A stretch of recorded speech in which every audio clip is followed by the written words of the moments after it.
नमस्कार नेपाली मित्रों, आपको जान के खुशी होगी कि चीन अब नेपाल से खूब सारा सामान खरीद रहा है। आर्थिक वर्ष 2022-23 मार्च तक देखेंगे तो चीन ने नेपाल से केवल 42 करोड़ रुपए का सामान ही खरीदा था और नेपाल चाइना को सामान बेचने के मामले में चीन जो है वो टॉप 10 में भी नहीं था। यानी नेपाल जिन जिन देशों को सामान बेचता है उनमें चीन 10 नंबर पे भी नहीं था, 11वें 12वें 13वें नंबर पे था।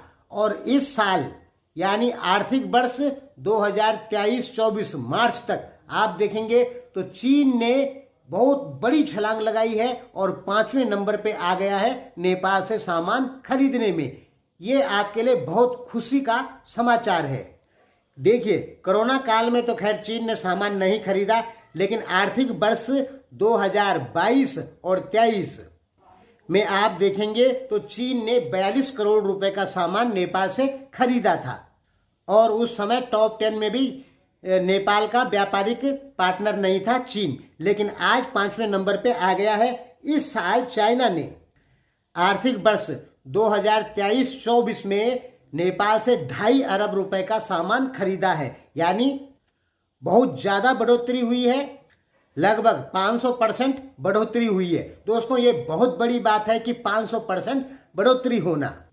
देखिए, बताते हैं आपको, पिछले साल भी हमने ये रिपोर्ट तैयार करके आपको बताई थी। पिछले साल सबसे ज्यादा सामान नेपाल ने बेचा था भारत को, वो था 1 खरब 47 अरब रुपए। और इस साल आर्थिक वर्ष 2023-24 में नेपाल ने भारत को केवल 1 खरब 3 अरब का सामान बेचा है, यानी घटा है। यानी भारत को सामान बेचने में नेपाल पीछे हुआ है, घटा है, और चाइना को सामान बेचने में नेपाल आगे बढ़ा है। खुद ही सोच लीजिए, पिछले साल 2022-23 आर्थिक वर्ष में 1 खरब 47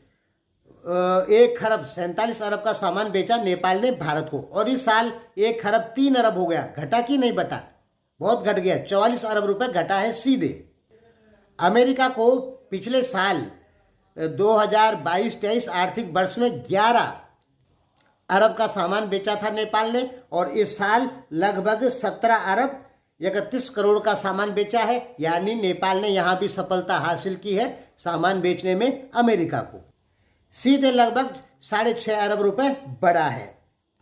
ध्यान में रखिए, अमेरिका, जर्मनी, ब्रिटेन ये ऐसे देश हैं जहां से नेपाल को व्यापारिक घाटा नहीं होता है, बल्कि नेपाल को प्रॉफिट होता है। और सबसे ज्यादा जो व्यापार में प्रॉफिट नेपाल को होता है वो होता है अमेरिका से। आप 1992 से लेके और 2024 तक की रिपोर्ट निकाल दीजिए, नेपाल अमेरिका ट्रेड, तब आप देखेंगे कि नेपाल को सबसे ज्यादा ट्रेड डेफिसिट में घाटा नहीं होता, वो देश है अमेरिका। बाकी नेपाल को भारत से 9 गुना 8 गुना घाटा होता है व्यापार में। चीन से 300 गुना घाटा होता था नेपाल को व्यापार में।